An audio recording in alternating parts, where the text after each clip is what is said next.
Hey everyone, it's Dinah, and we are here. The season finale. Disney Plus is promoting it on their own Obi-Wan Kenobi page as the season finale. So I'm gonna take their word for it for now. I'm gonna take their word for it because I mean, usually they do kind of update these things, even if it's like a typo or a promotional mistake or whatever. But they're promoting it as a season finale, so I'm gonna take their word for it. But yeah, the season. I think the season finale. Six episodes. It flies by, and again, episode premiere. It's just a booster for that. So that's what it is and everything. So yeah, episode 6 of Obi-Wan Kenobi. It's been a blast. I think for me personally, it's been a blast. I've enjoyed pretty much every second of it, and it's been really nice kind of seeing both Ewan and Hayden kind of and even James via voice actually kind of stepping back into their respective shoes and actually doing this story and bringing their characters back to life and actually kind of installing this new kind of portion of the kind of the story and the saga into place and everything, and even seeing newcomers to the franchise and to the story, and actually kind of helping to elevate that kind of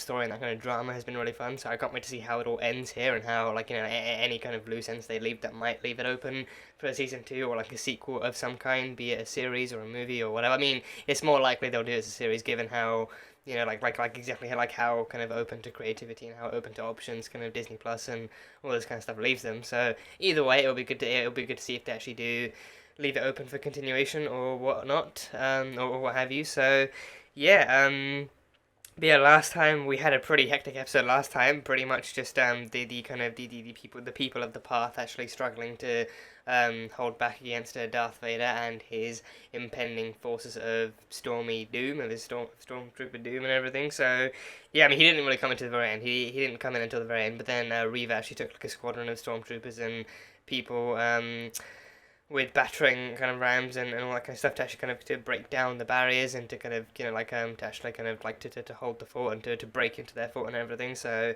that was cool. And then yeah, I think we had we had Obi-Wan and Anakin flashbacks too. I can't remember. I can't believe I didn't mention that first. We had Obi-Wan and Anakin flashbacks. I think I did in my review last time. I think I might have actually made the mistake of saying it was actually from Obi-Wan's point of view, but then looking back to the episode, it was actually through Anakin's point of view that he was actually remembering. And I think even in the episode, I think it did actually kind of cut back to Anakin to Darth Vader after showing off the flashbacks too. So I think it was actually Anakin remembering. So I think either way, the actual kind of like the age being increased kind of still counts too, because even then for him, I don't know, he'd probably kind of want to, age the both of them up in his own head anyway. So, yeah, either way, I think it was definitely very, very cool portions of the episode too.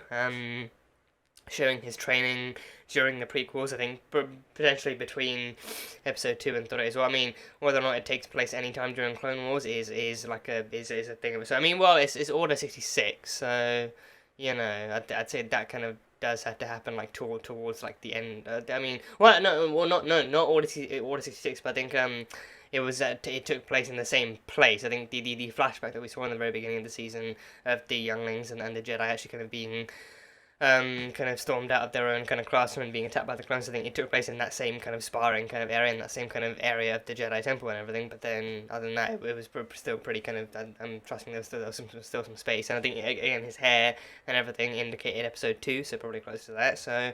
Yeah, but either way, it was really cool seeing Hayden. Like it was the first time I actually see Hayden back in the role too, and then even then, I mean, we've seen his face here and there playing Darth Vader when he's like unmasked and when he's unmasked and when the suit's actually coming on him and everything. But this is the first time we've seen him actively playing Anakin Skywalker again, and I think those flashbacks really worked to actively kind of set up that kind of story between them of like the training and the kind of the flaws that Anakin had as a Jedi and like how his kind of conflict and how his own kind of ambitions and his own goals and his own ways of victory kind of defeated the purpose of being a Jedi and defeated the ways of being a Jedi and everything. So we kind of saw those kind of seeds being sown and everything. So it was really cool, kind of like a flashback story in its own sense in that way too. So that was really fun. But just seeing both of them back in action again was really sweet. So yeah, Deborah Chow went all out for that one. She went all out. So I cannot wait to see exactly how she handles this as a finale and as an episode. So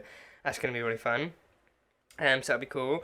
And then we had Obi-Wan actually being able to indirectly kind of confront Reva from like between the kind of barrier doors and everything, and he even actually kind of like because she referred to Darth Vader as Anakin on more than one occasion, he also kind of put two and two together and realized that because she's the only one who actually knows in secret that Darth Vader is actually Anakin because no one else knows. or at least no one else is meant to know that.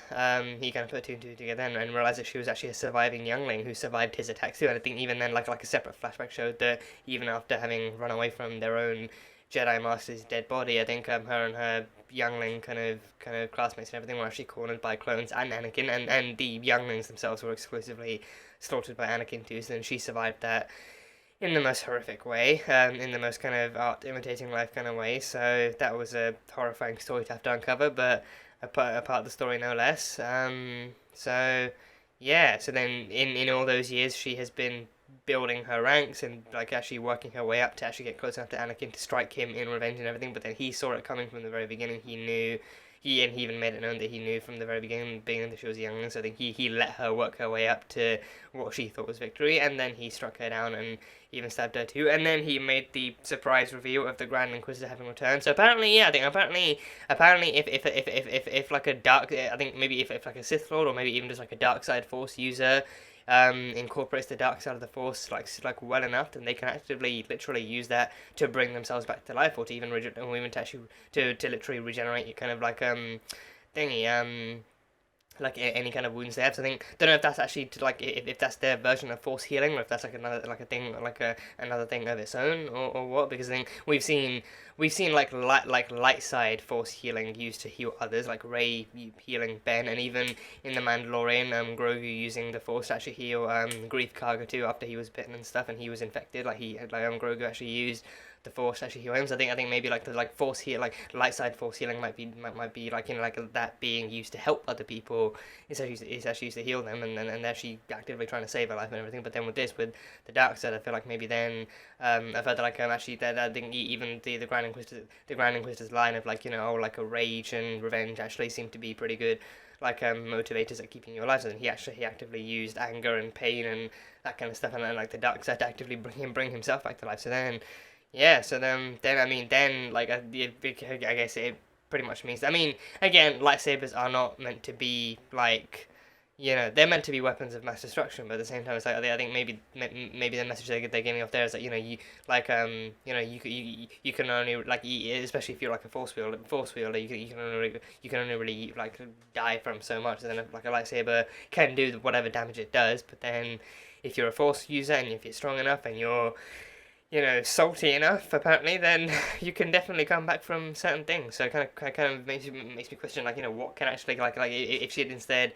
used it to behead him, maybe, or actually gone for the head, instead gone for the brain, then, like, because, like, a gut shot seems, maybe then that's not actually lethal, because then she survived for, like, long enough after they disappeared and found the hologram, and I think the hologram about Owen and Luke and all that kind of stuff, like the kind of now damaged message from Bale. So yeah, I mean, she kind of has to survive. I'm trusting that she is going to survive and that she has to survive and everything. But then yeah, kind of like so then the key to a Sith surviving almost anything, like a blaster shot or even like a lightsaber strike, is just being salty. Apparently, just being salty and angry and pissed off, and using that rage and everything within them to actually use the Force and use the dark side of the Force to actually to regenerate themselves and everything. So I mean, that's a hell of a tactic. It's honestly, I think I'm actually not even that annoyed at that. It's like it's actually a hell of a tactic. Like if someone actually does kill you, and even in that way, like especially if it's someone that you trusted or someone that you kind of didn't really expect to be killed by, then if you're actually pissed off enough, then you can actually bring yourself back. I'm actually not completely mad at the idea. I think maybe in time I actually might grow to love it, but right now I'm actually not even actually pissed off at that. It does sound like a pretty solid kind of like a solid revenge plan too, So yeah, so the Grand Inquisitor is back too, and they both left Reva today. So but then I think Reva now knows the truth about Owen and the fan and his family on the farm too. So she knows that Luke, the boy, is on the farm. I mean, she doesn't know it's Luke, the same way that she didn't really specifically know that Leia was Leia, and even now I think she doesn't really know that Leia is actually his because I think she's lucky enough to know that Anakin is Darth Vader, but I think she doesn't know, but like if he has any kids, who his kids are, any of that stuff. But then she knows that the boy, I think Bale himself actively saying that the boy on Owen's farm is important too. That is also like another kind of lucky strike person. And then she knows that he is also of equal importance. And then of course Owen, she's talked to him before too, so she knows where he is and all that kind of stuff. So God knows how that stuff's going to go. If maybe this season is going to end with Luke being kidnapped now, and season 2 is going to be Obi-Wan actively trying to rescue the boy that he was supposed to be watching over in the first place. So that would be like a tidy enough kind of story for season 2. But I don't know. I mean, like even before, even actually not having watched the finale, I feel like there are definitely kind of open ends that they can actually have for a season 2 and everything. Like especially any kind of because I feel like Obi-Wan might not want to rebuild the Jedi Order just yet, but now that he knows about the path and its purpose, now that he knows about actually kind of saving Force sensitives and also any kind of remaining Jedi out there too, I feel like maybe he might even want in on the path. Maybe he actually might, maybe not want in, but I think maybe he might not be completely closed off to helping the path. Maybe he might not be if he does run across any other Force sensitive people, any other Jedi, or any other by extreme fortune, maybe other surviving Jedi. Because then I think he might feel guilty about having sent Nari away so quickly, and now he might actually remember. He already see he might wish that he could have helped Nari with the knowledge he has now of using the path and all that kind of stuff. So now I think if he does come across any other Jedi or any other Force sensitive people, he might want to actually kind of save them too. So yeah, but now that he knows about the path and what it's used for and everything, I think now that's like a handy kind of little kind of system and like a network of helping hands to have around. So we can see exactly where things go after this finale. So yeah, was that it? I think that was most of it. Most of it. Tala died too, and Tala and I think Ned B the droid, they both gave Ned B died regardless, but then Tala actively gave her life to hold off the stormtroopers and help Obi-Wan escape. So she died giving her life in service of the path and in service of the Force, and one of the last few, and also one of the kind of oldest and most kind of notable kind of Jedi in history. So they will both be missed. So that was also a thing. So yeah, I think that's pretty much all I have. I think it was pretty much kind of exclusive to the whole kind of Reva and Darth Vader actually attacking the path and taking them down and everything. But they made it away anyway. They definitely made it away after using a decoy ship to distract Darth Vader and everything. So that was cool. So yeah, now on to episode number 6. I mean now Leia's officially back in Obi-Wan's hands, and now he can actually kind of happily send her back to Alderaan, and maybe we'll even get a sweet goodbye between them. That's gonna hurt. A goodbye between them is gonna hurt so much, and I'm almost ready. I'm almost ready for that. So yeah, but yeah, either way, it's gonna be fun to see what this finale holds in store for us. So yeah, Obi-Wan Kenobi, season 1, episode 6. Let's go. Increase firepower. At once, Lord Vader. Unlimited power. I mean, hey, Palpatine will still be around here. Palpatine will be around, just off doing his own thing, waiting for the original trilogy when he can finally shine again. We're not going to make it to Tessin, are we? Motivator shot. So they literally have no motivation.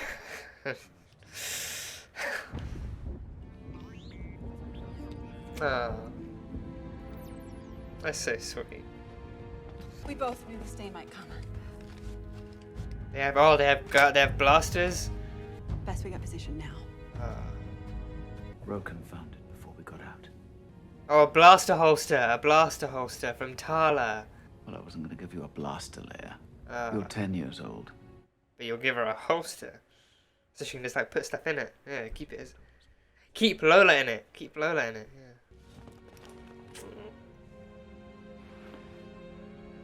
Can we at least get a name reveal? Can we at least get him telling her he's Obi-Wan Kenobi?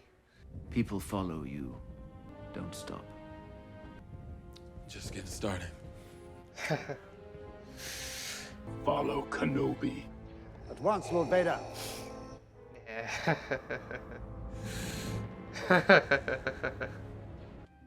Oh, did she leave Lola? Did Leia leave Lola with him? Oh. God damn it. God fucking damn it. You sweet little thing, you. Have you come to destroy me, Obi-Wan? I will do what I must. Oh shit, it's about to go. Oh, he did the thing! He did the thing! He's doing his little two finger pose. Oh, Jesus.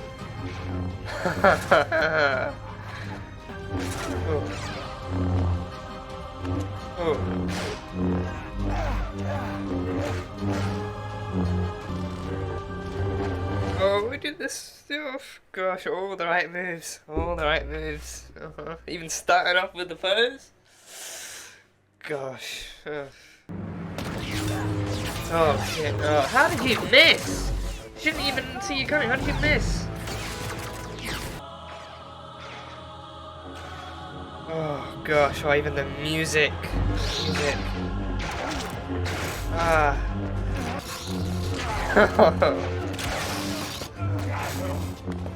Oh gosh. Oh, the force! The force! Your strength has returned. He's stronger now. Oh. Oh, please don't Qui-Gon him. Don't Qui-Gon him with a knock to the face and a saber through the chest. Come on. Oh gosh. Oh, cratering him. Fully cratering him. Now Anakin has the high ground. Oh, jeez. Oh, gosh. Oh. Oh, this doesn't help. This does not help. Did you truly think that you could defeat me? You have failed, Master. Oh, gosh. Like he's your own. He is my own. Oh. Oh, God. Oh, he even knows where the wind is. Oh, jeez.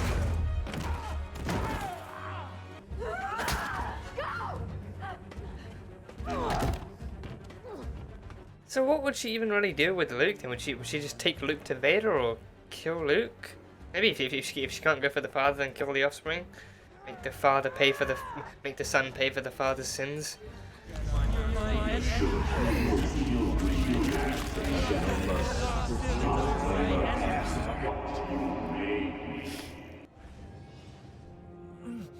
Leia, use love.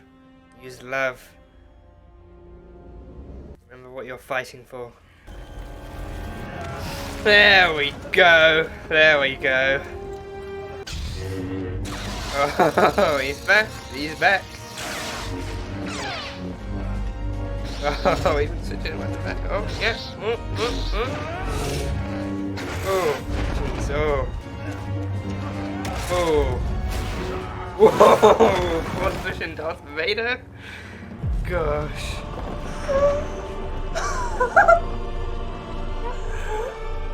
Jesus. Oh, he's just yeeting boulders at him. He's fully force yeeting rocks at him.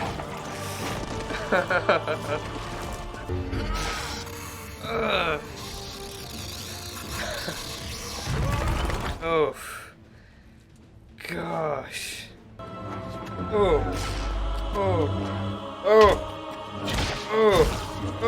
Oh, he even destroyed the little thing. Oh. He's fighting with love. He's fighting for Luke and Leia. Oh.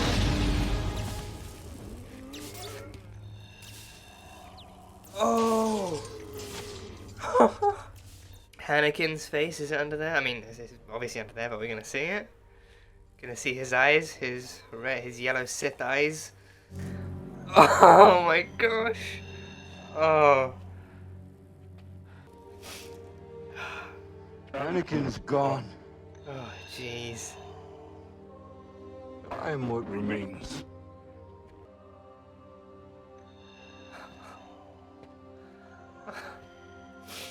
I'm sorry. I'm sorry, Anakin. For all of it. I am not your failure, Obi-Wan. You didn't kill Anakin Skywalker. I did.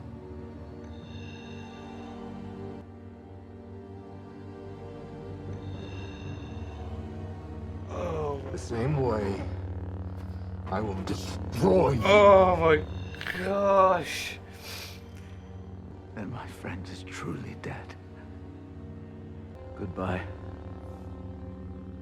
Darth. Oh. Obi-Wan! Eden, you absolute fucking masterpiece. Obi-Wan! God, it's a mixture of hay fever and actual emotions, and a very beautiful mixture of the two. Oh, Luke. No. Luke. Oh, and he senses Reva going after Luke. Killing Luke will not bring you the justice you deserve, Reva.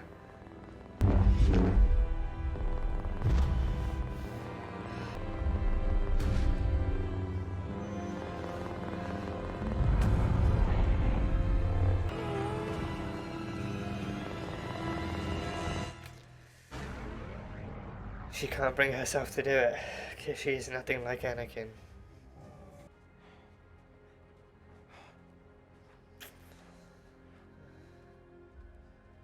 I couldn't do it. That's a good thing. I failed them. I killed them all and I couldn't do it. You have honored them.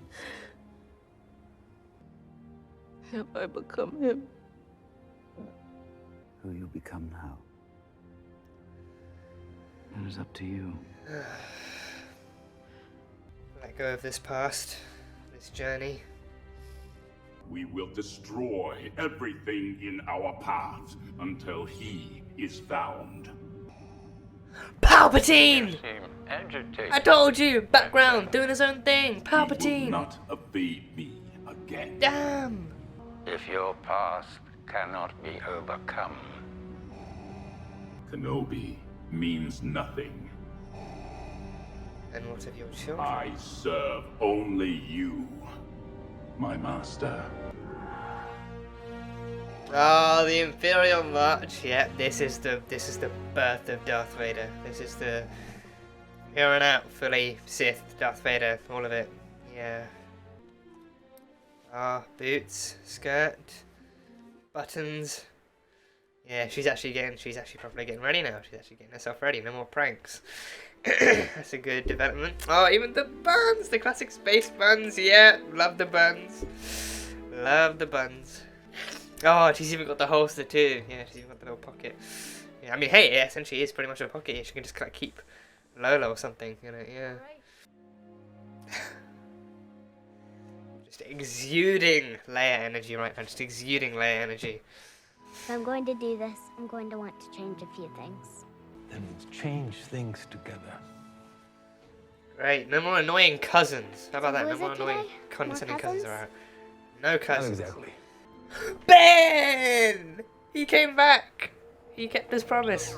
Well, if you ever need my help again, you know where to find me. Oh. Oh, look at I that hope that day development. never comes. Look at that growth. I think you should sleep. That's a good I think idea. you're right. That's a solid plan, yeah.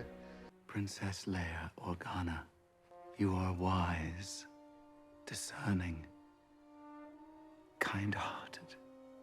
These are qualities that came from your mother, but you're also passionate and fearless, forthright, and these are gifts from your father.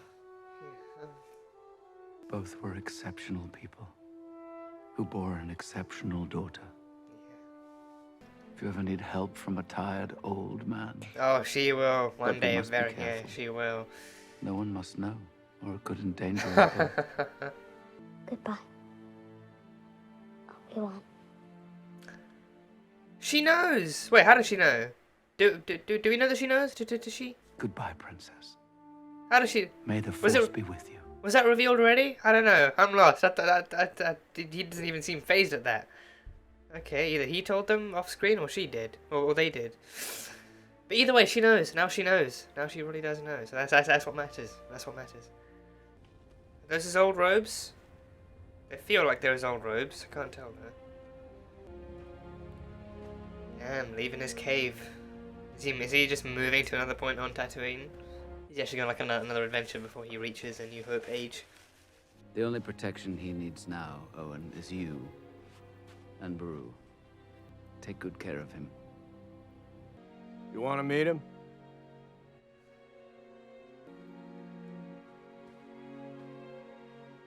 Oh, and he gets to give him the toy. He gets to give him the toy. Yeah, okay.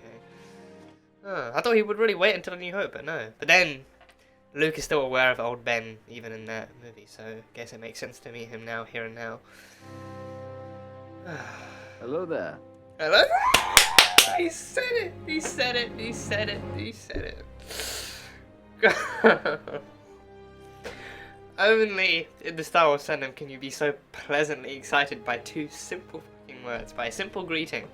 Only in the Star Wars fandom can you be giddy and fangirly over that. Just, oh god. Oh, he finally said it. He finally said it. Ugh. Whoa. Force Ghost? Is it Qui-Gon? That's Qui-Gon. Oh, the hair, that's Qui-Gon. After all this time, finally. Master Qui-Gon. Liam Neeson. Well, took you long enough. Force Ghost Qui-Gon. Never come. Come on. You've got a ways to go. Force Ghost Qui-Gon. No, everything's coming up Kenobi. Everything's coming up Kenobi in this finale.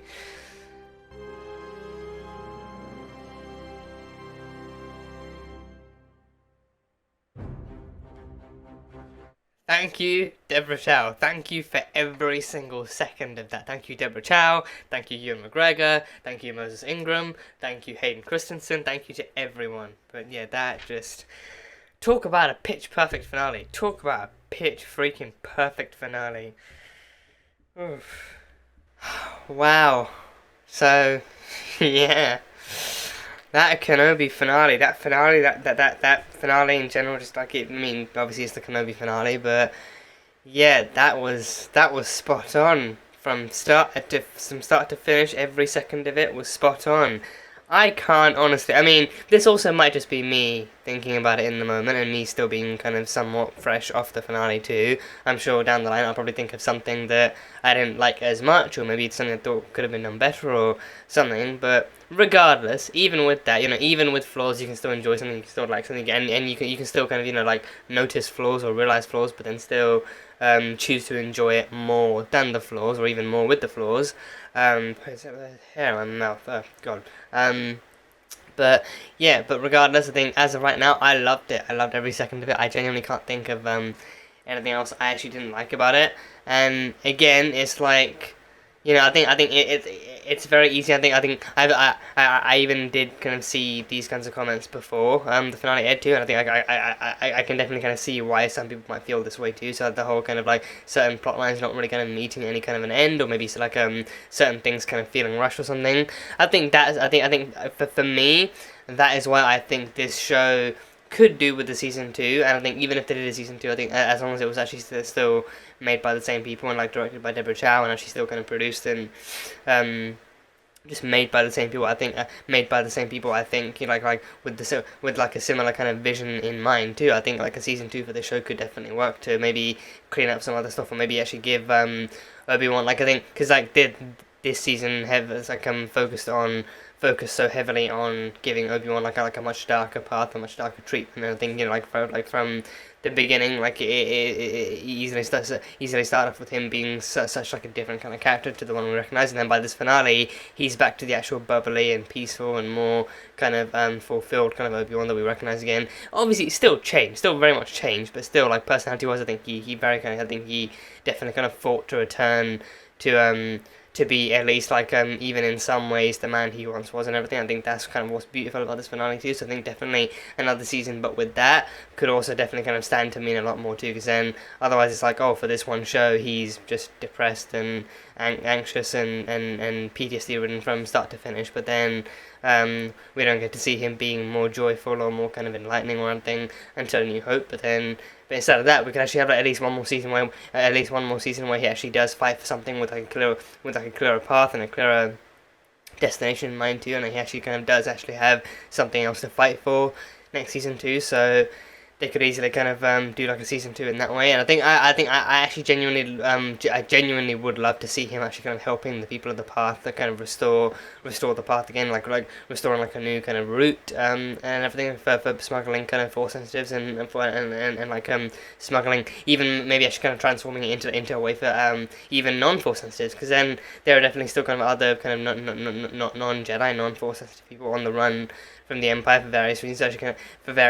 Actually kind of maybe actually running like some kind of like a refugee smuggling system or something could definitely help. I think they definitely kind of felt like there were definitely kind of ways that Obi-Wan, if he wanted to, and with enough planning and analysis of exactly what kind of a state the galaxy now rests in under the Empire's hands, definitely kind of feels like he could actually kind of put something towards actually helping the path kind of rebuild and helping to re-establish the path, or even maybe actually helping it become the rebellion that it does become in the future. I mean, I keep saying that, but I feel like there's no definitive kind of. I feel like so far it feels only implied because of what they're doing, because of who they are, because of what they believe in. I think so far it feels only implied. I think for all we know, the path could be completely its own thing, and then it's like an entirely different group of people that we see who actually do build the Empire, because who build the Empire, build the rebellion. Because again, I think in Andor, not in Andor specifically, I think in Rogue One, I think that group also.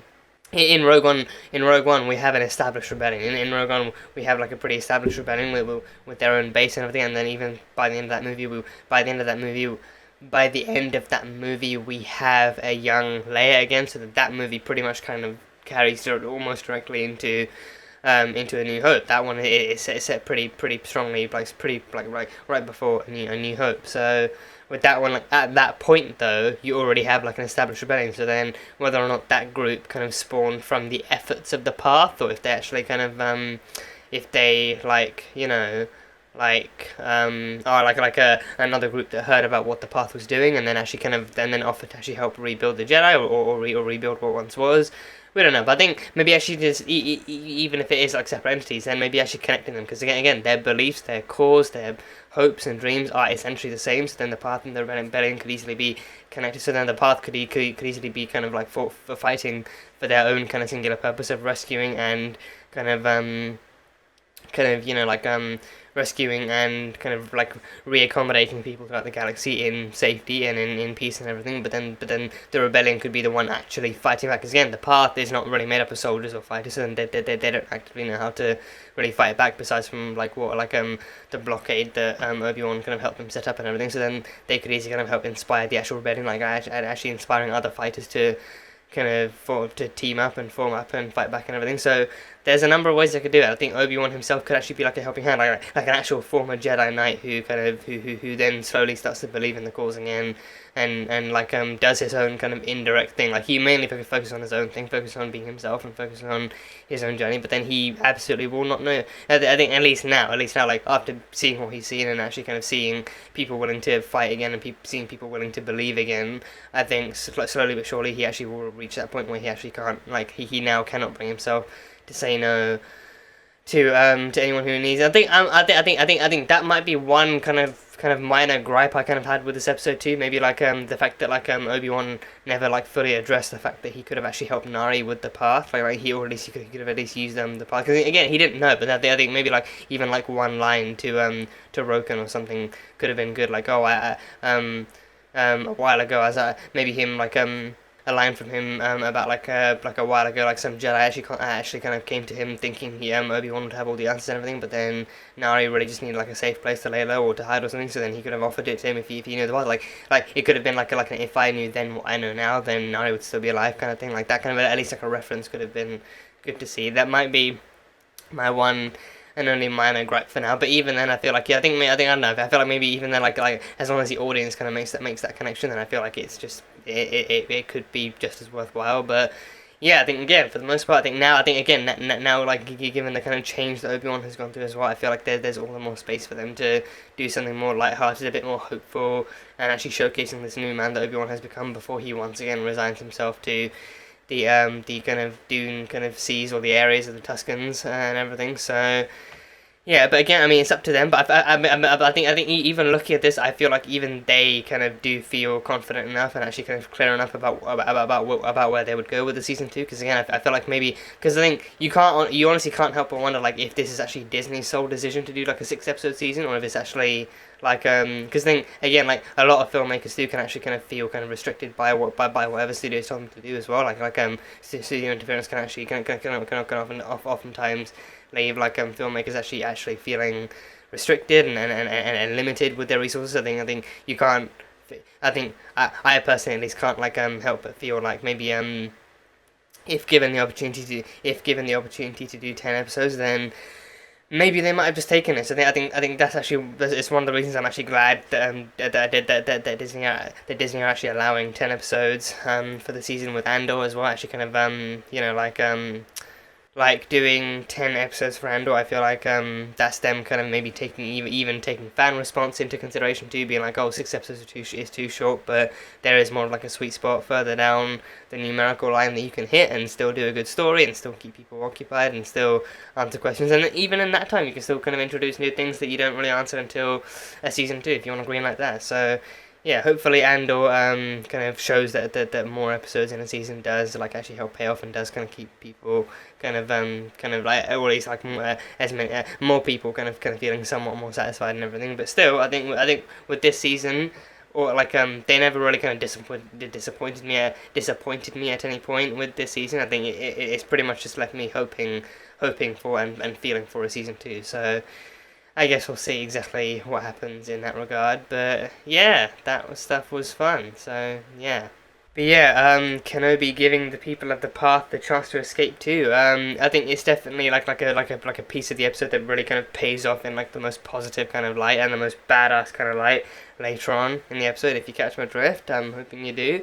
But yeah, no, I think from the start too. I think from the start, like he's actively acting in love and in protection and in safety and everything. Like he's actively he's telling the people of the path that that his kind of diversion of the Empire's resources and also Darth Vader's resources and his kind of perspective too is what's going to save them. Because again, Kenobi is a target. Like Darth Vader could give two shits about the people on that planet. I mean, if obviously if they stand in his way, he will get through them and he will mow them down like nothing matters. But for the most part, Kenobi is a target. So I think it very effectively proven by the fact that Darth Vader literally like as soon as he sees Kenobi escaping, he's like, yeah, just divert all our resources and nothing matters but that man right now. So divert our radars and everything. Like actually follow that ship and everything. So yeah, I think Kenobi actually not only being aware of that, but actively banking on it too. Actually knowing that and banking on it enough to actually know that that's what's going to get the people to safety. But then of course, Leia just refuses to separate from him. Leia just kind of cannot help to separate herself from Ben again, and this time she'd actively have to be giving him up too. So none of that stuff is easy. I think I can't.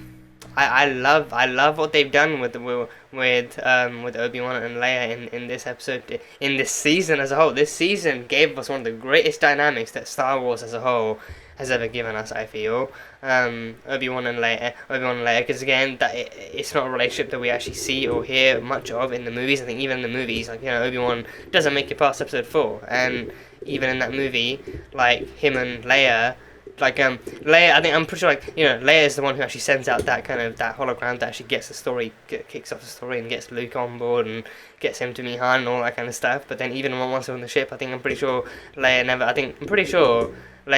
actually gets her proper reunion with Obi-Wan either. I think even in that movie, Leia kind of does mourn him, but they don't fully actively give her the space to mourn him or give her the space to acknowledge him in the way that would actually pay respect to this, which obviously that's already done and dusted, so no really changing that now. I think what I loved about it is actually them kind of setting up her actively finding out that he's the only person that she can trust with this information. He's the only person that she can trust to actually get this information in the right hands in the right way and everything. So I think that kind of stuff is beautifully executed by the setup in this episode of them actually meeting and spending time together and getting to know one another, and them actually building up that dynamic too. So like they get along so reluctantly and yet so comedically to begin with, but then as the series kind of develops and as the series kind of fleshes out and everything, they're so much softer and kinder and warmer towards each other, and it's just so beautiful to actually watch that kind of thing unfold too. And it's like the kind of like the opposite of what either of them expected to. You know, Obi-Wan is so hyper focused on first couple of episodes he's so hyper focused on Luke and keeping Luke safe and everything, but then all of a sudden he meets his sister, who he never once kind of thought he'd have to really kind of watch over or pay attention to in that way.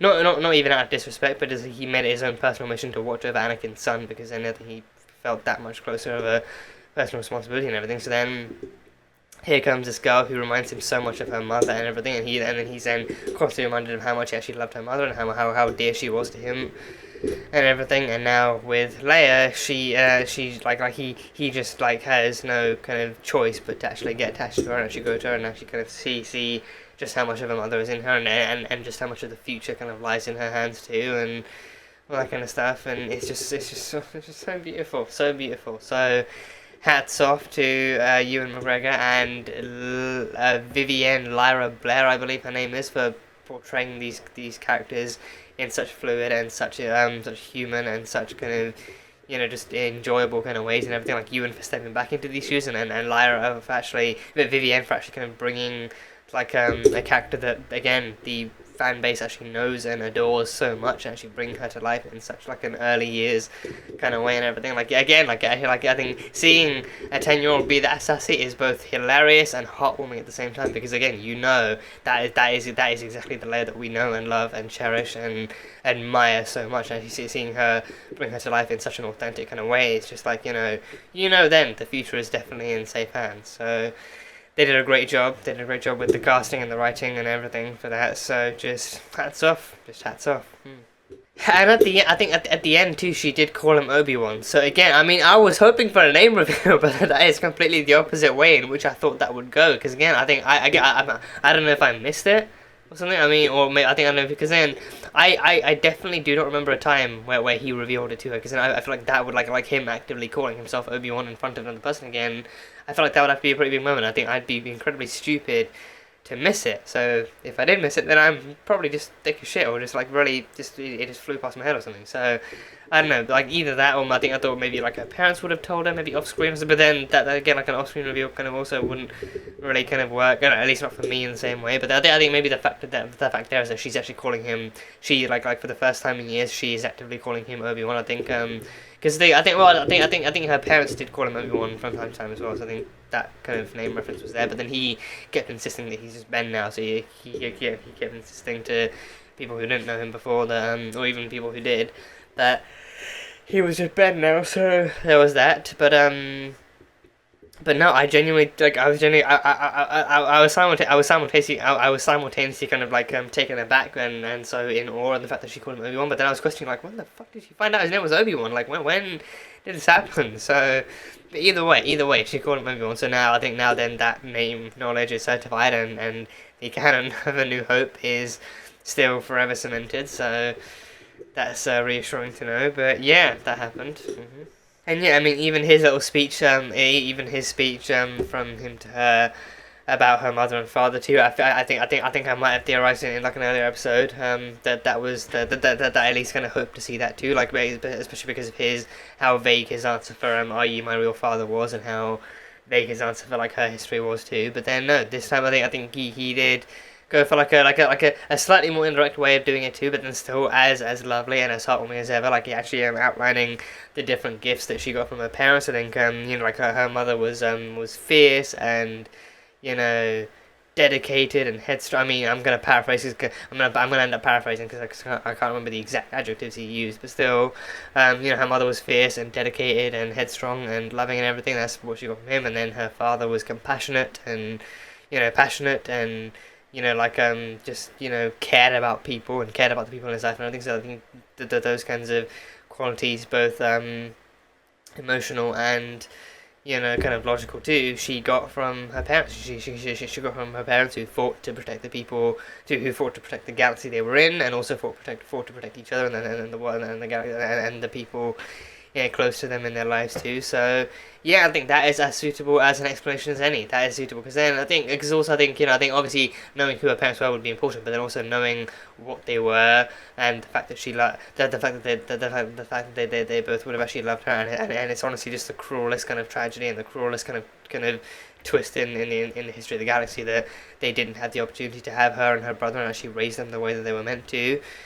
You know, like, I mean, obviously, arguably, like, despite going on, like, a journey of pain and suffrage and everything, I think they still turned out okay. But then still, it's like, obviously, it's a lot more desirable to actually have them live out a normal life and learn about themselves in a healthier, more kind of supported and in like a less tragic and less kind of empire riddled way and everything. But still, you know, I think him telling her that much, but then also telling her because it's the way that he still sees them too. Like that's him still speaking from the heart, still seeing Padme for who she was, still seeing Anakin for who he was, and actually seeing all of those qualities kind of resting peacefully within Luke and Leia. I mean, Luke again, he's obviously still yet to befriend, to actually kind of get to know him and everything, which won't happen for like another few decades until, you know, he actually needs to deliver the hologram again from R2. So there's that. But still, I think in Padme, he's definitely kind of grown to see that kind of same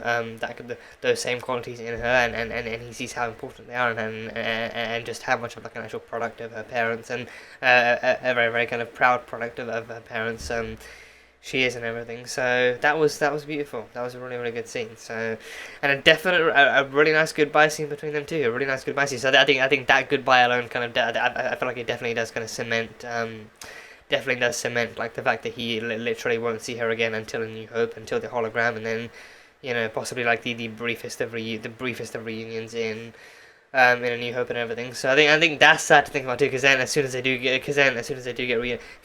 he sees her, she's asking for his help, which he then actually did like promise to deliver whenever she needed it, and then of course the next time they do see each other in person, she's watching him get sliced apart by her father. So I mean, again, it's like on the one hand, it's like, you know that's what's coming, but then at the same time, it's like, I'm glad they actually got this happy ending, at least, like, to themselves after the adventure they've had. So at least he actually got some happy memories with her in her childhood, and she got to meet him and know what a wonderful person he was and all that kind of stuff. So yeah, it was bittersweet. So yeah.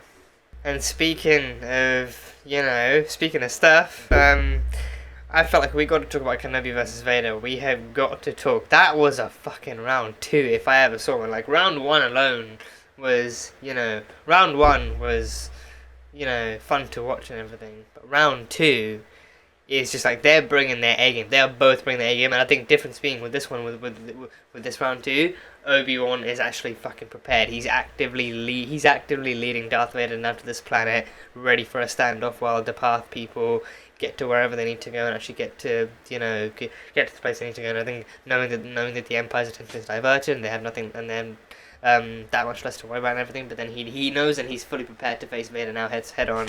And even that fucking intro is like, I will do what I must, and then the 2-finger pose. I think there's actually a name for it. I think I'm pretty sure it's actually like I'm pretty sure it's actually like an actual kind of stance, like an actual pose in martial arts. I think that there's actually like I read it somewhere like an hour ago and I've already fucking forgotten it. So there's something beginning with an S, like a Sasuri or I'm probably butchering it completely, but I think it's an actual martial arts stance that he does have, like the weapon up above in one hand and then 2 fingers aimed down. So he did the pose. He's done it before in I think in Revenge of the Sith he did it. So, and I've heard he does it in like animated form. I think in like Clone Wars or Rebels or something. So I think he's there too. So yeah, for his character, that is his kind of iconic kind of fighting stance as well. So he does that here too. Just like that intro alone shows he's finally fucking ready. So I think, I think even then, I think he's also kind of very much kind of prepared to lose to this. But then what matters is him facing.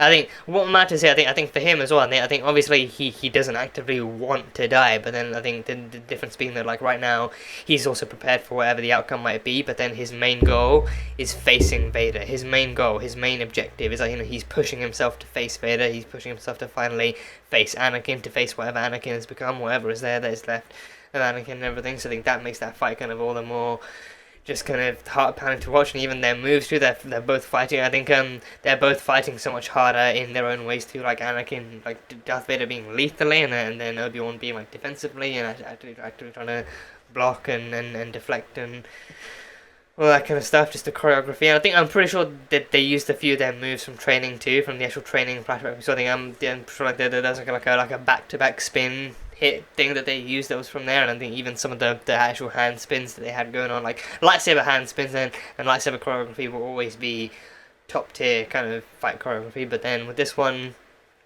I'm pretty sure I think there were a few kind of visual callbacks to that kind of training scene too. So I think it kind of shows that is how they know that they're actually fighting each other, and it's just like an actual visual kind of cue, like a visual kind of rep to us as the audience that is both of them after all these years kind of fighting each other. I think even Obi-Wan, because I think the fact that Obi-Wan also kind of don't know if he actually kind of used any kind of new. I think because don't know if he actually kind of used any moves that we haven't seen him teaching Anakin either, because I think Anakin at this point also is also kind of pretty skilled by himself too, like because I feel like on the one hand it could also be a case of like Obi-Wan taught him everything he knows, but not everything Obi-Wan knows. But then on the other hand, Anakin having progressed in the ways that he has, as Darth Vader and through the ways of the dark side and everything, I feel like he's probably learned a lot more even on that side too. And with that side, killing is the ultimate goal. So with him, he's probably learned to actually to either make Obi-Wan's moves more lethal, or he's actually learned to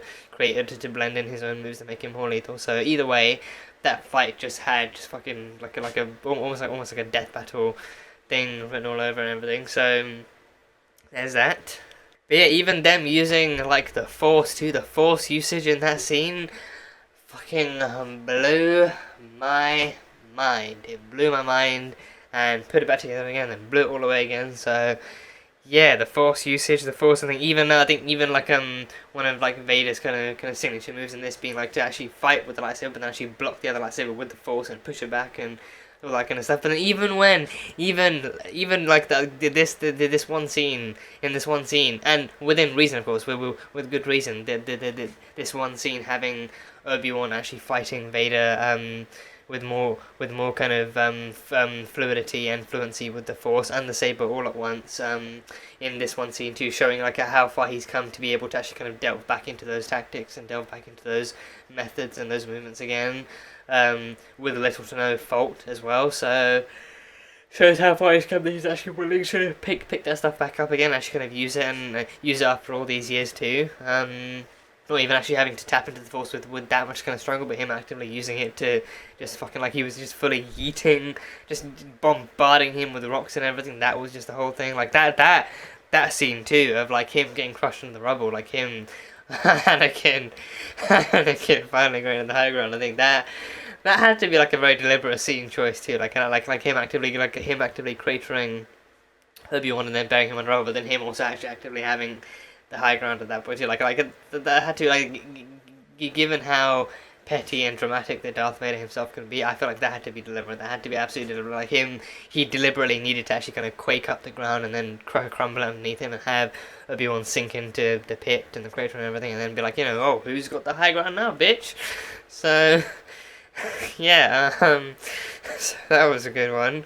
But then yeah, I think then it cuts back to Reva, to the actual Reva stuff too. I think the kind of Obi-Wan versus Vader and the Reva versus Owen and Beru stuff was actually kind of like woven through pretty nicely too. So that was really fun. But then when it cuts back to Obi-Wan too, like he actively, I think my favorite kind of comeuppance and my favorite kind of gaining the high, him regaining the high ground. Like my favorite kind of him. My favorite thing about him actually regaining the high ground again was actually him going from wanting to defeat Vader or wanting to stop Vader to like him going from fighting against what he hates or even what he dislikes to fighting for what he loves, him remembering what he loves, him still remembering Anakin as someone. I'm pretty sure like Anakin flashed up at certain points there too, because then he still remembers and he still loves Anakin and his spirit and what he once was. But then for the most part it's the kids, like his Anakin's spirit literally lives on within his kids. And you know, I think him thinking about Luke and Leia, how much he wants to keep them both safe and how much he wants to actually kind of be there to keep them safe, and how much he like how much more he's fighting for them as opposed to him fighting against Anakin as well, is what kind of actually gave him the power and the push he needed. Like after that he literally just kind of just fully blasted the rocks away, and then even then using all those rocks like be like a fucking Force Magneto or some shit. It's actually you're like lobbing all the kind of little boulders and rocks at Darth Vader, and actually just going fully just full on OP Jedi mode after realizing and after rediscovering exactly what he loves and what he's fighting for. Like him remembering what he's fighting for instead of actually focusing on what he's fighting against is what brought him back, and is what allowed him to overpower Anakin and everything. I think that also might be. I feel like in kind of stories too, it's like a common occurrence too. Like it's like a common occurrence too. Like the character has to actively remember what they're fighting for and who they're fighting for and what they're fighting to protect. Because then, you know, obviously fighting with hatred and fighting for vengeance, obviously like it makes you reckless and chaotic, and it makes you aggressive, and that kind of makes you. I think it can leave you unpredictable too. Because then the person can easily kind of not be able to predict exactly what you'll do, but then just kind of like know what your style is or whatever, or at least like know that you're fighting aggressively. So then with Vader, that was pretty much what that was. Like he's cold and he's calculated, but then he's also aggressive. And I think especially when it comes to Obi-Wan, he's like, you know, he is pissed off and all that kind of stuff. So Obi-Wan actually had to kind of combat that specifically. So then he instead actually used love, and he remembered what he's fighting for, who he's protecting, who's still left in his life, and who's still kind of just come into his life too. So then he remembers Luke and Leia, and he remembers, like, you know, they are the future, they are what's left of Anakin and Padme, and they are the ones who kind of need protecting, and then and you need to make sure that they actually last well into the future and everything too. So then he remembers them, and it's all hands on deck. He's ready to throw hands, throw rocks, throw whatever, and to start throwing some strikes and some force blasts here and there. He gives no fucks. After that, he gives no fucks and everything. So yeah, but then beautiful thing about that, he gives no fucks until he then partially unmasks Vader. Like that one lightsaber strike, like perfectly slicing off like that portion of the helmet too. That scene, Vader or Anakin and Obi-Wan. Anakin is just, you know, like post transformation Anakin still like breathing into the mask and stuff. I mean, I think I've actually had like different people saying different things now, but like apparently he does need the helmet, or at least like he does need the mask. So like, I mean, granted, Obi-Wan didn't destroy the helmet or didn't destroy the mask. He just kind of slashed it open enough to see his face. But then I think I'm kind of guessing he does still kind of breathe into that thing that, you know, modulates his voice and everything. So then I think he probably does kind of still breathe into it or breathe into it or breathe through it or something. But then even the central button, like the central chest piece of his actually being bashed out, because then Obi-Wan actually used the hilt to actually bash out the central piece of his chest too, so then that broke, and then he actually struck the helmets, and then got a question exactly, does the suit and the helmet keep him alive, or does it kind of filter stuff for him, or not exactly. Still kind of like, I'm still partially questioning exactly what the suit's purpose is, besides from making him look ominous, and even the breathing being as iconic as it is. Because then I feel like because again in Return of the Jedi, I feel like he definitely was dying either way, because of just how much electricity and stuff and like lightning he absorbed from the Prime Minister from fucking Palpatine. Literally about to say the Prime Minister. No, Boris Johnson. I mean, well, we don't know we don't know for sure that Boris Johnson isn't a Sith Lord, but be a really shit one. But no, from Palpatine. I think he absorbed all that electricity from Palpatine, so I think that alone was actually getting ready to kill him too, and then of course any other injuries he had. So, but then he still took off the mask, and he still took off the helmet from Anakin, and he still unmasked him that way, and then yes, I think that alone wasn't what killed him. But I think probably like, I mean, he doesn't really kind of have much else of a body outside of the suit too. His arms are gone, I'm pretty sure, like he has metal arms, and his legs are gone. His body is probably scarred and everything, so he doesn't really have much else to actually kind of stand on without the suit. So then the suit actually gives him the kind of sustenance and everything he needs. But I think it's probably not what's keeping him alive, though, right? I think that might be where its capabilities actually kind of stop. But then, yeah, I think because for the most part, I think he's still fine. Because then I think he's still in like a battery tank as well. Like, but before he gets ready, so there's that. So yeah, but still, he unlocked the mask and everything. That scene as well, when the fighting stops and the dialogue lets loose, that's when the heartstrings start being pulled. Before that, like when it's all lightsaber strikes and force tricks and everything, that's when your heart starts pounding because it's just so awesome to look at. But then once the actual dialogue starts and everything, that's when heartstrings start getting strummed like a freaking banjo. So yeah, that whole scene between them two, just the kind of the actual like the kind of dialogue between them too, like Obi-Wan once he sees Anakin's face again, even us, like once we see Hayden as Anakin under there too, like that is when like even then that's when the tears actually start welling up in his eyes too, because I think when he was fighting Darth Vader, he was seeing Darth Vader, he was actively seeing Darth Vader, who was this new entity that actually kind of cropped up and everything. But then once he sees Anakin, he sees the face behind that mask, he's reminded of who's behind that mask, and he's reminded of everything he lost and everything, so that kind of brings him down to tears and everything. But then, I'm sorry, Anakin, I'm sorry for all of it. Like he's sorry for all of it and everything. Like he is actively trying to kind of make amends for everything that led Anakin down this path to believing that he needed to be a Sith, or that he needed to actually kind of change sides or whatever. But then he's also kind of apologizing for Padme. He's apologizing for pretty much all the shit that's gone down in their lives up until Anakin became Darth Vader. And then of course Darth Vader's line of being like, don't apologize because you didn't kill Anakin Skywalker. I did. Darth Vader did. Like I think not to kind of bring the sequels into this too much, but then I can't really kind of help but let it remind me of Ben Solo's line of like, your son was weak and foolish like his father, so I destroyed him. Like it ever so slightly reminds me of that line. But then I think for Anakin at its core, it's like with him, it's like he genuinely believes that Anakin wanting so badly to be a Jedi and training so badly to be a Jedi, because then at this point too he believes that the Jedi were a lost cause and they were a soft cause and they were not the answer to true power or true survival. So then he believes that becoming a Sith Lord was actually one of the best things that ever happened to him, and that's where the answer to power and control really kind of lies and everything. So then he he fully believes that like Darth Vader was a necessary kind of next step for him. So then Anakin Skywalker had to go. Anakin was destined to be a Jedi, and then he one of his lines in Episode 3 is literally like he sees through the lies of the Jedi. He sees through them. He recognizes that they are powerless and like weak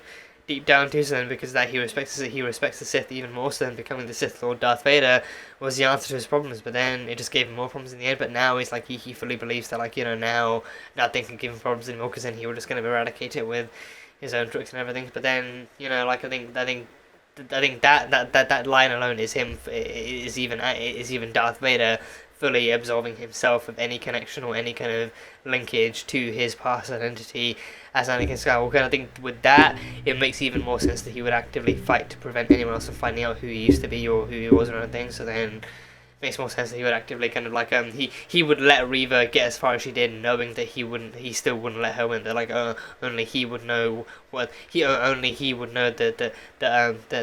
she knew what she knew.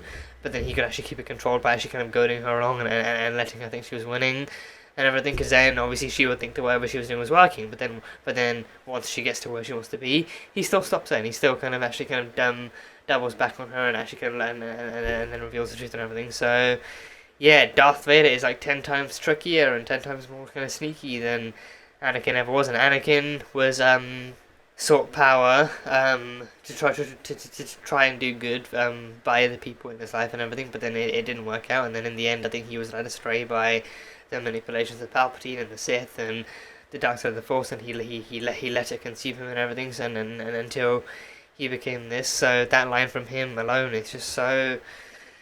Just wow, like the acting alone in that scene too. The acting alone, just they came back to do that. Ewan McGregor and Hayden Christensen came back to solidify their places within the Star Wars story, within the story of the actual Skywalker saga, and in their own kind of characters' journeys and everything. Like they came back to fully kind of solidify their place within it, regardless of how you feel about the sequels, about the prequels or even the sequels.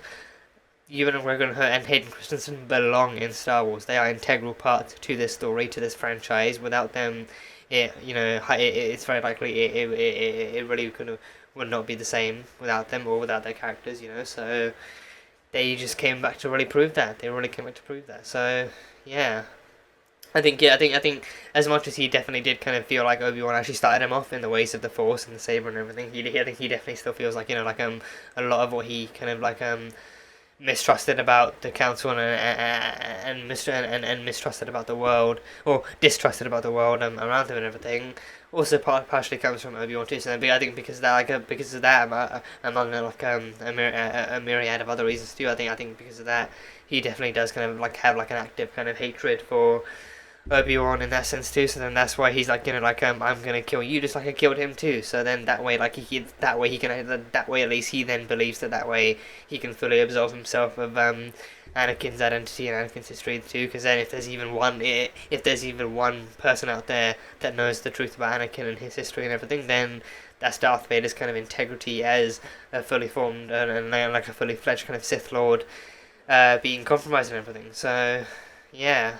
I'm trusting that they got like a decently sized kind of budget to actually kind of do this season and everything, but then trusting that they did, like obviously because we've seen lightsabers and even the dark saber in the Mandalorian, so then that one being set closer to the future too. I think we know with that one they would have to do something newer and something kind of fresher and something a bit more modern. But then with this one too, I feel like they can still kind of go with a newer design and a newer, brighter kind of format for the lightsabers with this one too. Because then obviously if you have the ability to use better and more more functional and better looking CGI, then obviously you should take it. But then for this one, in the prequels, I think they might have used that. I'm not entirely sure, but I think overall, though, I think it's definitely like a thing we've seen, where the character actually does need to use the lightsaber. Even in Fallen Order, Cal uses it in tunnels and stuff to actually light up the way and everything. So that's that. But then I think that's actually lighting up the environment, and then even then that looks really nice. That still looks really cool to look at. But with this one,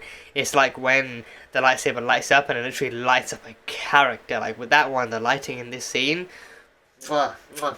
Chef's kiss all the fucking way around. That kind of stuff was so fun. It was just so nice and so horrifying to look at, but then so nice to look at too. Because then their lightsabers are obviously kind of reflective of who they are now too. Darth Vader has the red kind of Sith one, and then Obi-Wan has the kind of lighter blue kind of Jedi one that kind of shows off his side too. So it even seems like the lightsabers actively kind of light their faces up at different, more appropriate times too. So sometimes the light was dimmer over Anakin's face and you could literally see his actual face for what it was, and even the eyes were a bit different too. But then once he mentions, I am Darth Vader, I killed him. I'm pretty sure that it was when he said, you didn't kill him, I did. As soon as he said I did, the actual lightsaber lit up and actually lit his face up and his eyes changed that. That's when you saw Darth Vader. That was the actual visual confirmation of Darth Vader being present and being there and actually being in full confession of having done what he did and everything. And then, of course, Obi-Wan's kind of lightsaber just lights his face up and you can see the tears literally glistening to crap in his eyes and everything. And the actual his face is so lit up to actually kind of showcase that kind of the kind of severity of the emotional kind of weight hanging over his shoulders and that kind of stuff. I swear, I think it's like a, in general, even in non-sci-fi movies especially, it's a really cool thing you can use when you can use prop lighting to actually light up a scene too. So I think both for visual effect and also for actual kind of for dramatic effect too. If you're using it even for dramatic effect to kind of highlight a character and show off their emotion, or even if you're using it for visual effect to show off the environment or to light up the environment or something, either way, it's a really cool trick to be able to use to actually kind of not use actual external lighting or any lighting kind of stands or anything, but then use an actual prop to light up the place too. But I think with this one, from an actual storytelling perspective too, I feel it's just a really, really effective way of actually hyper focusing on the characters instead, and actually showcasing them and focusing on them and stuff for that point, the most unrealistic thing or the most kind of out there kind of thing in that scene is literally the lightsabers and the mask maybe, but then other than that, in that scene, you see two people conversing and actually reminiscing and actually kind of being so haunted and so conflicted and so tormented by the past, but then also struggling to actually move forward in the future without being diverged and without being so aware of it. And I think that kind of stuff you can only really focus on because, again, the actual thing is done, but then they still kind of actually use the actual lightsabers being Star Wars kind of iconography and everything, and like the lightsabers being so Star Wars and so integral to Star Wars, like they still use that to highlight the characters and actually kind of show and show off their current mindsets and their stances and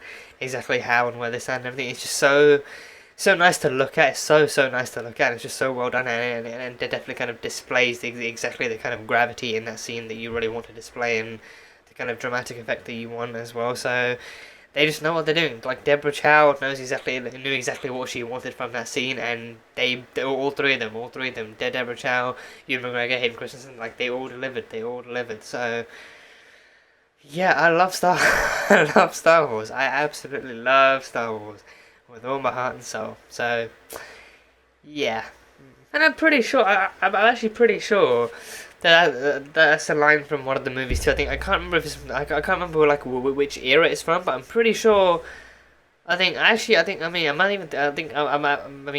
the more I think about it, the more I question if it's from Star Wars either. But I'm pretty sure it's from Star Wars. But there's like a line from I'm pretty sure it's one of the movies. It's like like that's how we win this, not by fighting what we hate, but saving what we love. I'm pretty sure that's from Star Wars, and I'm pretty sure that's from one of the movies too. I can't remember exactly which one. I think the more I say it, the more I feel like I've actually got it on like the tip of my tongue and on like the edge of my brain. But like I think I'm pretty sure that's how the quote goes too. Like that's how I think maybe that's how we're gonna win this war as well. Maybe that's how we're gonna win this war by not by fighting what we hate, but by saving what we love. So because then I think even in terms of comparing the light side and the dark side and the Empire and the Rebellion too, I think that would also equally work too, because then the Sith and the Empire are actively kind of fighting what they hate, they're eradicating what they hate or what they see as like worthy of hatred and all that kind of stuff. But then the Rebellion and the Jedi and everything are actively working to kind of serve the light and to actually kind of serve goodness and serve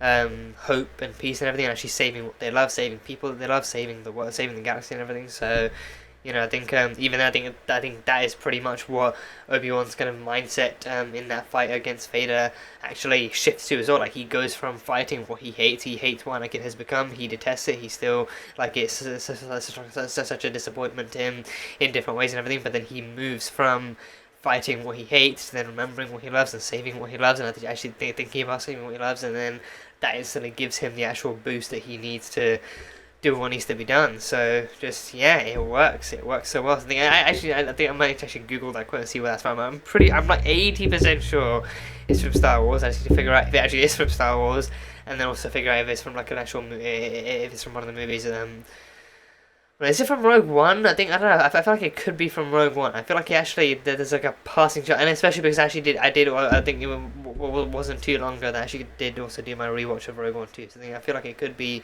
Rogue One, because it definitely kind of sounds like a message that would come from that movie with them being so focused on using the Rebellion, actually fighting with the Rebellion and defeating the Empire. Like that's how we're gonna win this war, not by fighting what we hate, but saving what we love. So I don't know, maybe I need to go look that quote up. So, but either way, it works. It works and it makes sense and it's beautiful. So yeah, fucking Palpatine came back, not gonna see the line pretty much everyone hated from the sequels, but Palpatine, that dude's back, he's back. So yeah, I mean again, I think I even mentioned it I even mentioned it in the middle of the episode, don't know if we can actually see Palpatine, because he's obviously still alive, he's still alive and he's just doing his own thing in the background and still being his little old Palpatine self and everything, but don't know if we're actually going to see him in this, because I think there seems to be a little reason to actually bring him into this unless they're trying to but then the way they brought him back for this, though, the reason they actually showed him in this too does make sense, because then now this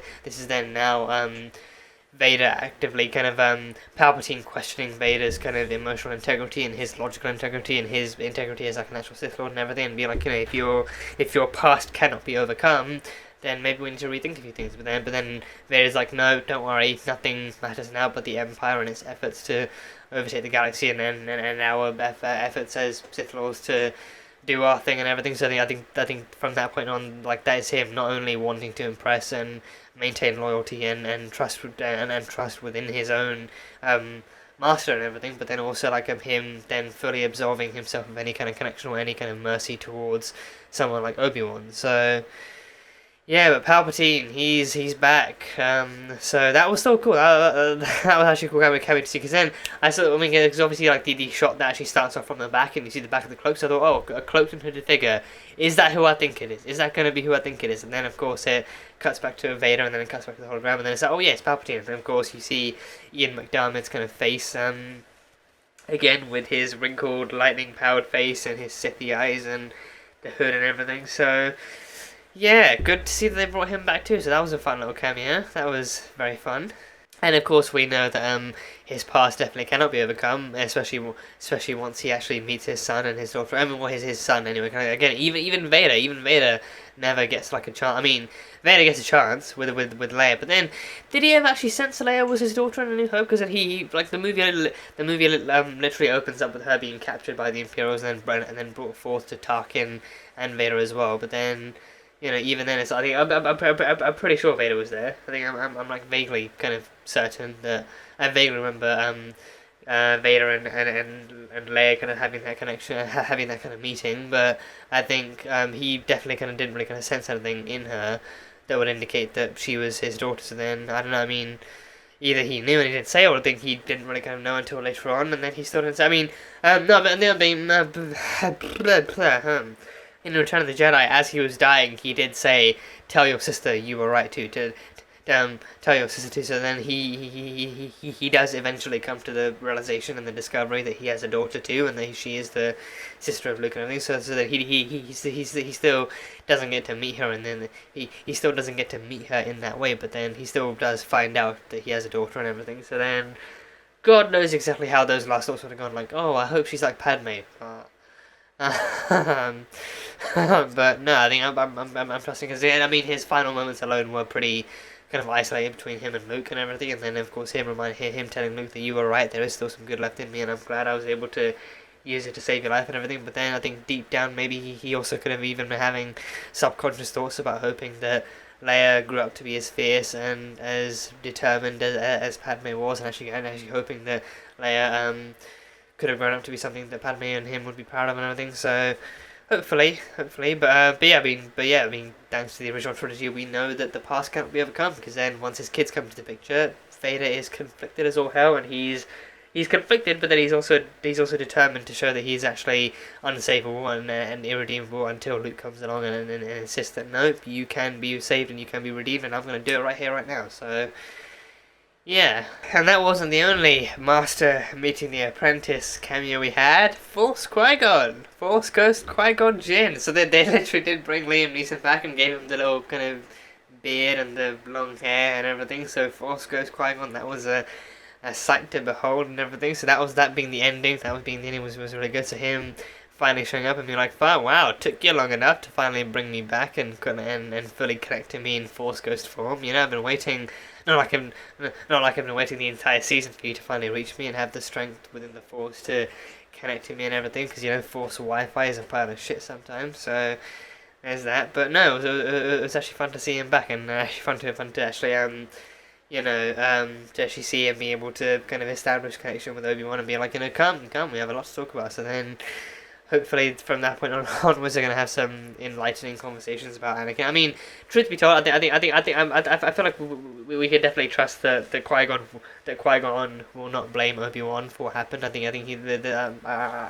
have full faith that he won't really chastise him or berate him for what happened. I think he'll probably kind of like having seen everything from the Force too. I feel like he'll kind of know that Palpatine, being the one behind it, meant that not a lot of them stood a chance, with him being as, you know, mysterious and sneaky and manipulative as he was. I think he kind of made sure that everything went according to his own plan, so then no one could really figure things out, or not everyone could really trust each other and everything. So I feel like he probably could have you probably could have known in some way. So, but yeah, I think regardless, hoping they have some good and pleasant kind of conversations with each other too after all these years and everything. So I think it'll be good. And I think it will also be interesting to actually kind of like have some kind of have some kind of idea of, as to what kind of conversations as to what kind of conversations they'll have after all these years too. Actually watching his own Padawan having grown up and grown kind of so mightily to be like a kind of even briefly to have been like an actual to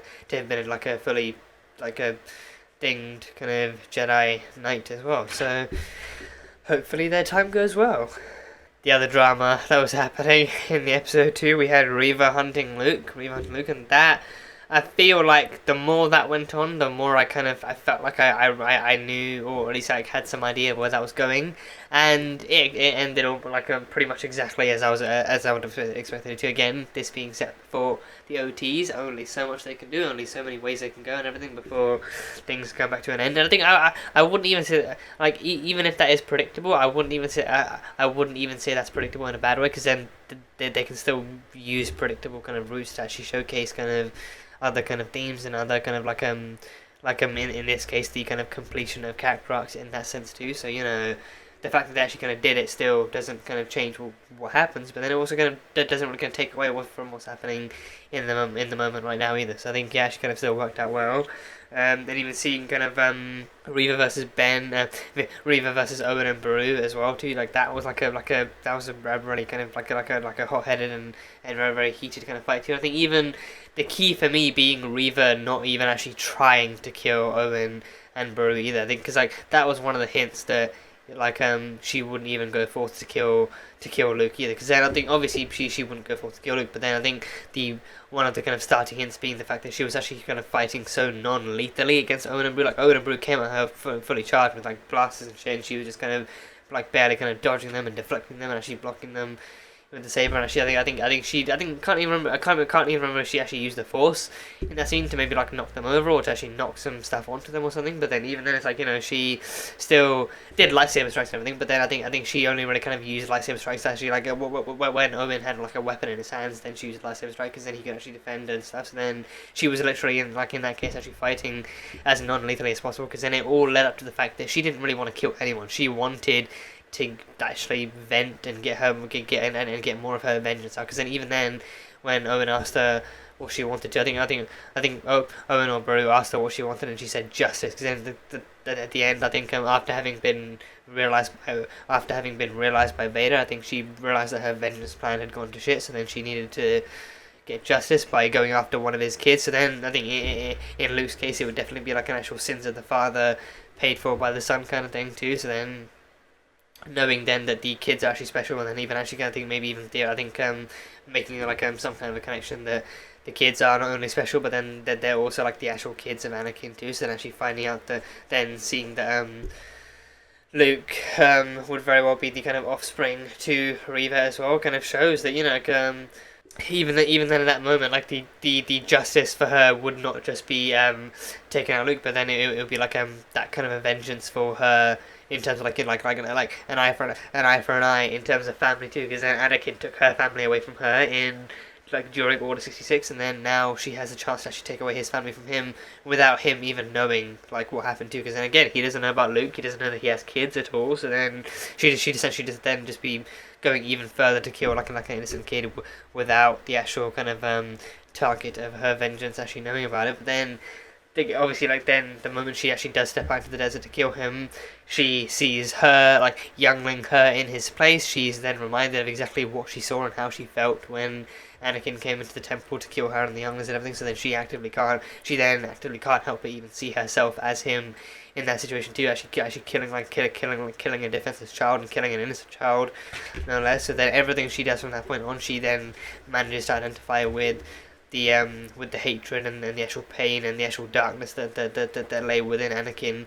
on that one very very tragic night and everything. So yeah, I think that kind of a journey for Reva is actually really interesting and really kind of insightful to actually kind of see for her character too. Because I think even then, like I think the way that her journey goes, I think alone is actually really kind of complex to see too. Because then she starts off in the most kind of insidious and most kind of like sinister ways possible, like actually barely managing to survive Order 66, and then joining up with the kind of the terrorist organization that actually initiated that kind of attack in the first place, too. Actually working her way through the ranks and building up to be something and someone that actually kind of hates her and her kind and everything, but then actually building her way up to try and actually get close to Vader and everything. So everything she did was about actually getting close to the man responsible for the biggest tragedy of her life and actually trying to take him out and everything. But then by the time she realized she couldn't do that, I think it felt even slightly like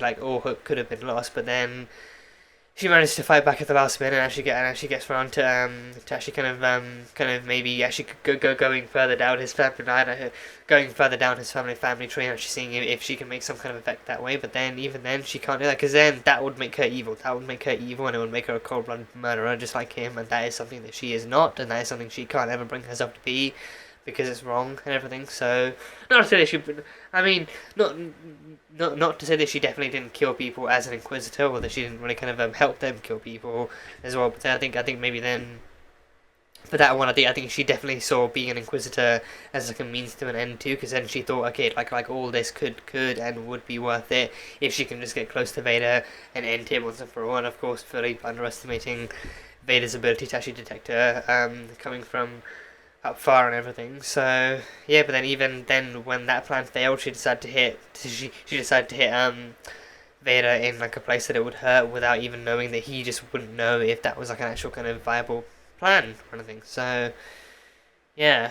And then even Ben actually reassuring her at the end too that she's now free as well. That like the fact that she feels like she failed them, she kind of failed them in memory too, like actually not being able to fully avenge the events of that night and not fully avenge their deaths. I think she definitely felt like she had failed them and she dishonored them and everything. But then no, Ben reminds her that, you know, like they definitely would not have wanted her to actually kind of to kill a child, even in Vader's name, or even their name, in offense to Vader or anything. So then what she did was actually kind of still preventing another child from meeting the same fate that they did. And actually kind of, I mean, her joining up with the dark side is probably not something that they would agree with either. But then again, means to an end. I think, you know, that kind of stuff is not. I think it's not necessarily kind of like condonable. But then I think at the same time, it's like, you know, like I think that stuff is slightly easier to process than like her actively kind of killing a child, because then there's no confirmation that she ever actually killed that many kids herself, or maybe if she actually left like any other kind of Jedi executions or captures to like her fellow Inquisitors or something. So then maybe if she kind of held off, or actually kind of very specifically kind of chose targets that she wouldn't really kind of have as much of like an actual kind of conscientious kind of backlash kind of killing either. But then with Luke, that is her and him alone in the desert, and her actively having the kind of power to either end him here and now, or to actually kind of actually leave him alone as he need be, and actually kind of understanding that, you know, like where anything she does from here on out will only be for her too. I think that also being part of Obi-Wan's message to you, being like who you are from here on out, what you do from here on out, is entirely up to you. You're free now. You're no longer an Inquisitor. You no longer work for the Empire. You're no longer any of this, that, or the other. You can easily decide where you go from here and how you decide to progress and everything. So yeah, I think that kind of an ending for Reva is actually really nice and really peaceful to see, kind of showing like how far she's come, and even like from all the reveals and all the hints and teasers that have happened to, actually seeing her reach even like a slightly more kind of peaceful and fruitful kind of conclusion too, has been really, really good to see. So that's been fun. And I think, yeah, Moses Ingram herself did like a fantastic job playing Reva too. I think I've already kind of started getting familiar with the Inquisitors, and actually getting kind of associated with them in Fallen Order, and they're really kind of fun and scary kind of villains. And even in this one, she was just bad. I think even with the background being revealed to be what it was, I feel like she's still kind of actively made for a terrifying villain. I feel like it's definitely because it had to be too. Like she actively had to be, and had to be convincing in order to fit in with the other Inquisitors, and actually in order to actually blend in with them, even with the reservations they already had about her because of who she was and where she came from. I feel like then in that case she had to actively work twice as hard to prove that she no longer was that, and that she was one of them, and that she actually did believe in what their fight was and in what their cause was too. So then she actively did kind of pose even more of like an actual threatening kind of aura in that sense too. So Moses Ingram just absolutely smashed it. She absolutely smashed it at the park, and I can't wait to see, like if they bring her back, or if they're actually going to bring Reva back, or if they're actually going to incorporate her into like a second season or something. So it'll be interesting to see where they go with her character in that way too. So yeah, but she was amazing. Loved Moses Ingram and loved Reva. So yeah, and I think there's also something to actually commend about Owen and Beru's kind of efforts to fight off Reva too, because then as far as they know, she's a Sith. She's the Sith. She's an Inquisitor. She works for the dark side and for the Empire, and she has like a lightsaber and the Force and all these things again. I think even Owen has kind of seen that stuff kind of go down firsthand too, so like he knows about it. So I think with them, they also don't really. They admittedly don't fully know exactly how badly or how lethally she might fight them, but then knowing what she's capable of, I feel like they definitely kind of went up against her, knowing that she could definitely very well kill them and mow them down if she wanted to. So then I feel like because of that, their kind of efforts to actually kind of go up against to not only protect Luke, but then also to go up against her have to be commended even more, because then even Reva's line about you protect him as if he was your own, like you really love him as if he was your own, and then Owen actually be like, that's because he is my own son, and I will raise him as such, and I will love him as such and protect him as such. And I think it stands to mean that much more about what their kind of relationship is like and everything. I kind of vaguely remember from like A New Hope. I think he was still. I think A New Hope kind of introduced Luke to be that kind of like a daydreamer and that kind of a wanderer and everything. But then I think he never like had like a fully kind of happy or like an enthusiastic kind of relationship with Owen. But I think Owen still definitely kind of raised him knowing that he was actually sheltered and loved and supported and everything. But I think even then I think that kind of stuff can still kind of be chalked up to him wanting to keep Luke safe and him wanting to keep Luke out of anything that might take him away from them or might take him to the stars and into the arms of the galaxy and the Jedi and whatever else was out there and everything. So yeah, but I think for the most part, I think Owen actually kind of like probably safe to say that Owen actually did still deeply love Owen and Beru did still deeply love Luke deep down and wanted to keep him safe and wanted to make sure he was cared for until they died and everything. So yeah, but I think this scene alone kind of shows how far they're willing to go to actually protect him, even if they might actually have to go up against someone as trained and as lethal and as deadly as an actual Sith, kind of as a Sith warrior. So yeah. And then, of course, the ending being with Obi-Wan actually packing up. He leaves his cave. So I think again, like in A New Hope, I think we do kind of see him back in like back in what might just be like another cave, maybe out in like the Dune Sea or like the kind of Tuscans area or whatever. So I think with this one we see him kind of leaving that cave, like packing everything up and leaving the box there and all that kind of stuff. And he's even issuing one last goodbye to Owen and Luke as well. But then this time, Owen actually lets him meet Luke. Owen actually lets him go up and actually meet Luke and say hi to him and everything. Not just say hi. He said the thing. Obi-Wan Kenobi said the damn thing to Luke. He actually walks up to that boy and goes, hello there. Like, he said the thing. He said the damn thing after all this time. He said, I think we got like the teasiest of teasers in. I think it was like the second or third episode. And then like with Freck like him just being like hello and everything. So then even actually saying hello in exactly the same tone and the same voice and the same kind of way you'd expect a hello there. But no, like until now, I think that they definitely saved it for the finale and they definitely saved it well. It worked really well too. Like him actually being like hello there and everything, like just in that classic Obi-Wan voice and everything. So they saved it well. So I think even by that scene too, it's actually good to know that they did at least have like an introduction. Because again, I think even in like A New Hope, even by A New Hope, Luke does actually know, or at least is aware of who old Ben Kenobi is. So then, in order for that to happen, he either had to have heard about him or he had to have actually met him. But then having him meet him, I think having him be able to actually even briefly meet Luke, although Luke is also, I think, Owen's kind of gift to him too, like him then finally realizing that Obi-Wan is actually there, and even then Obi-Wan being like, he doesn't need my protection, he doesn't need to be watched over, he just needs a chance to live a normal life. He needs to live a normal life, because then he's seen what this kind of life can do to Leia too. Like Leia has been in danger for days on end, and granted she's remained kind of headstrong and remained fiercer and more determined because of it. Now she might even go into something as perilous or adventurous as the adrenaline in her bloodline runs and everything, but still, you know, like he's definitely kind of seen what that kind of a danger can do to Leia, and he will be damned if he lets that same risk kind of run into Luke's life too. So then he insists now that, you know, like he doesn't need to watch over him right now. He doesn't need to watch over him or wait for him to gain his powers. Luke just needs to be a normal boy with some normal dreams and doing some normal kid shit. So he then kind of tells Owen that he knows and trusts that Owen will actually kind of look after him in all the right ways and actually give him the kind of treatment and the kind of appraisal he deserves and everything before any kind of danger comes to pass or anything. So yeah, I think maybe even partially because of that, that's when Owen finally decides to give Luke decides to give Obi-Wan the chance to actually meet Kenobi for the first time too. So yeah, that was great. That was a really great scene. So yeah. But yeah, I think for the most part that is pretty much actually all I have from this episode. So it was a hell of a finale, I loved it. I loved the finale to bits. And again, I'm not saying that they need to do one. I'm not going to try and dictate whether or not they should or should not do a season 2. I'm just saying I'm open to it. I'm definitely open to it. If they decided to not do a season 2, then I'd be like, you know what?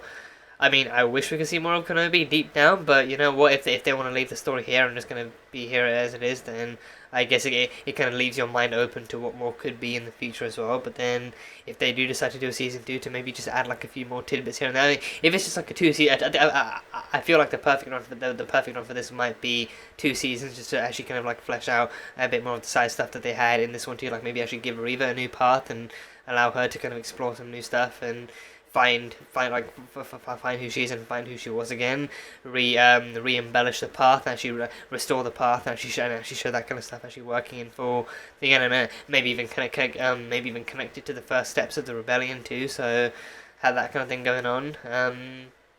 Or maybe even actually going to kind of actually continue that, but then set it up also in a way that kind of helps to kind of connect the rebellion as well. But then I feel like there's stuff that they can do, and a season 2 might even allow them to do that. So then if they do it, then I would be all the more grateful. But then if they didn't do it, then I guess I do still understand too, because then at the end of the day, like, they have their own plan, they have their own kind of way, their own way of telling the story and everything. So also, like, if they also kind of want to leave certain things to the audience's imagination to see how that story would continue, then I feel like that might be just as fair as well. Or maybe it's like they don't do a season 2 immediately, but then if they actually kind of do come up with a way to actually fit it into the timeline, actually kind of fit it into the story and everything, then that might just be enough kind of motivation too. But then I think even the kind of interviews that Ewan and Hayden have done too kind of show that they've actively kind of loved coming back to this, actually bringing their characters back and actually telling the story and everything.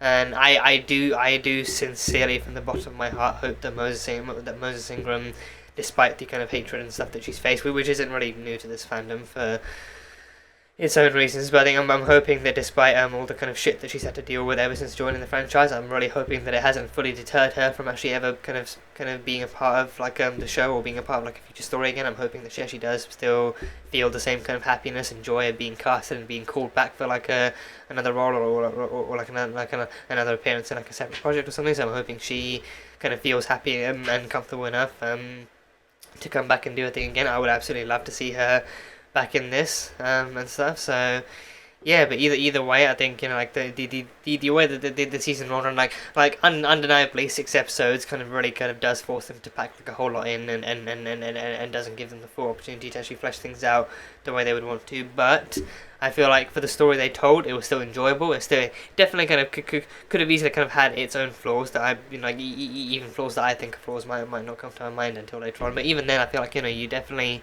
can and should still be able to enjoy something even with its flaws. And I think this is definitely one of those products. I feel like this is definitely kind of one of those products that like you know, like even with its flaws, I think, you know, like the amount of love you can feel for this kind of a story and this kind of a show and this kind of like a reprisal of older characters and older kind of themes too, can definitely kind of actually kind of empower that love for that kind of a love for the show more than any kind of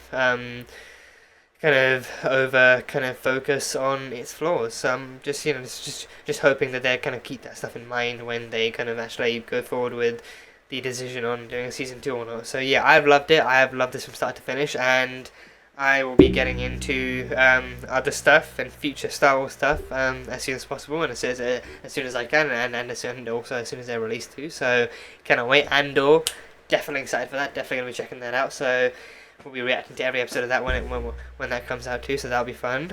So yeah, is there anything else? I feel like there might be other stuff I'm kind of forgetting or maybe missing out on, but I think for now I'm probably done. I think for now these are pretty much all my initial kind of thoughts on this episode and on this kind of season as a whole. So yeah, it's been really fun seeing everyone, seeing all the kind of all the returning characters back in their shoes again, and actually portraying the characters in this kind of way, in this kind of an arc. Has been really fun. Had some really kind of surprising ways to reintroduce characters, and had some really kind of cool ways to reintroduce different kind of voices and everything. So that was really fun to see as it unfolded too. So can't wait to see what more opportunities come in the future. But for now, that is definitely it. So that was Obi-Wan Kenobi, Season 1, Episode 6. So thank you guys, as always, so much for being here and for watching this video.